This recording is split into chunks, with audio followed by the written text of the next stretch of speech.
What's up, guys? Today is an exciting day. So I just made a couple purchases. I'll get to what they are at the end of the video. But for this video, I'm going over 5 tips and tricks for the Audi S4 V8. Some of these things you may already know, some of them you may not. Let's see what they are.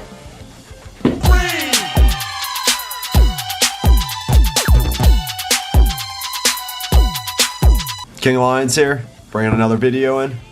I got 5 tips and tricks for the Audi S4 V8. I've owned this car for about 2 months now, so they could be things that everyone knows. It could be things that you have no idea about. There's one of those tips or tricks that you feel like everyone should know and I didn't mention it. Comment below, let me know what's going on. Alright, so let's get started. So right now I'm just kind of dealing with my trim situation, which if you watch the trim video below when I do the PlastiDip, you'll see how that turns out. Sun's out, don't need a jacket, can't complain. I don't know if it was just cold and I was in a hurry or if I was just being an idiot, who knows, but I've had the car for 2 months and I had no idea what I was doing to get my gas cap open. So I was like trying to wedge my finger in there, pop it open, and couldn't figure it out. Like, did this thing just break out of the blue? Did someone come up and punch it as hard as they could? I have no idea. So here I am, pushing on this thing, nothing's going on. Bam, bam. Start to get my finger in there, pulling it, and doing my best not to scratch it.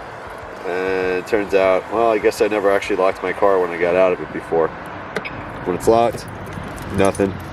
You can hear it literally as soon as you hit the unlock key. Bam, pops right open. No one's stealing gas from this car, as long as it's locked, that is. Gas cap. Got this nice little hole up here on the door. Bam. That way it's not smacking across your paint, chipping anything up.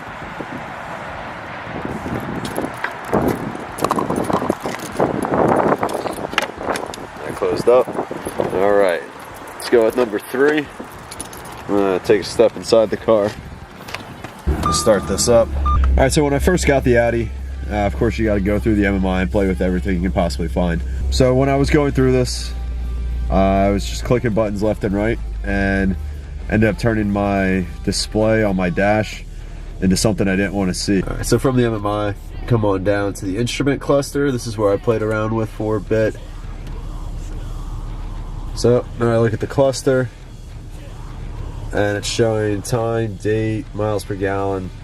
Great. But really what I'm trying to focus on is I'm trying to see the speedometer digitally on the screen.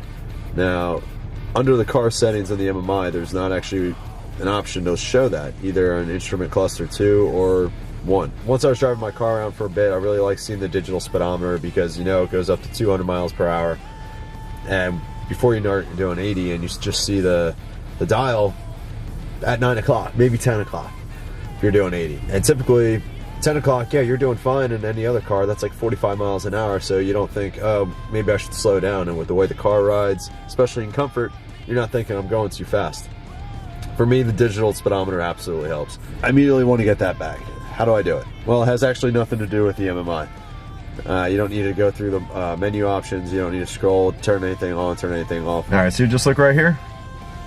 And you're like, all right, windshield wiper, how's that going to help me with anything on the dash? Turns out underneath you're going to see a small button here. Has actually nothing to do with the windshield wiper. When you hit that button, it's immediately going to reset the dash. Okay, so right now we have the clock, the date, and the miles per gallon. One click. Now it's showing me clock, the date, and how many miles I have left for this tank of gas. Hit it again. This is pretty much an economy setting. So I'm gonna hit that reset button again, and here we go. We have the digital speedometer right in the middle there, miles per gallon underneath that, and then the other readings of how many miles I have on the car, the temperature, how many miles I've used on this tank of gas. Definitely helpful for me. Try to avoid trouble.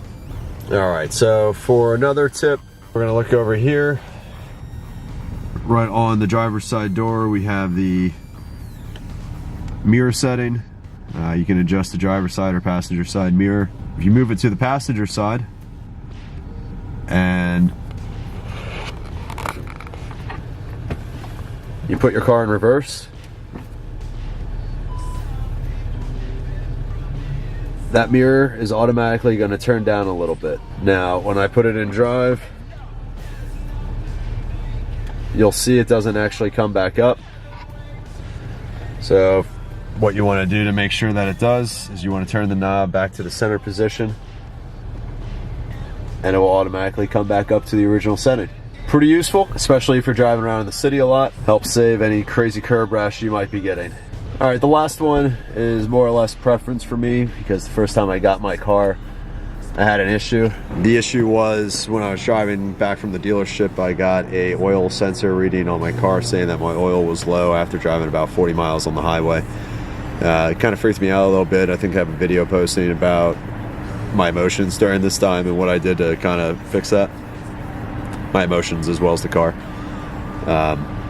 So first investment in the car was a dipstick. Goes right in there, right where the digital dipstick goes in. So that's right here. That's the update for today. This is King Lions. Thank you, Sid. And thank you for coming. Peace. We're here at the end of the video. So I have a couple purchases with ECS Tuning, and I have a purchase from Integrated Engineering. For Integrated Engineering, I got a Stage 1 tune, and I got, of course, the plug-in so that I can do it myself in my driveway. Now for the ECS Tuning purchase, I have a rear diffuser coming, front lip spoiler, and I have the carbon fiber diffuser that goes on the front bumper as well. All of these are carbon fiber, and I am excited as all hell to get them on the car and see what it looks like. Besides that, I have an oil change kit coming. Not too exciting, but needs to be done. Video's coming soon. Peace.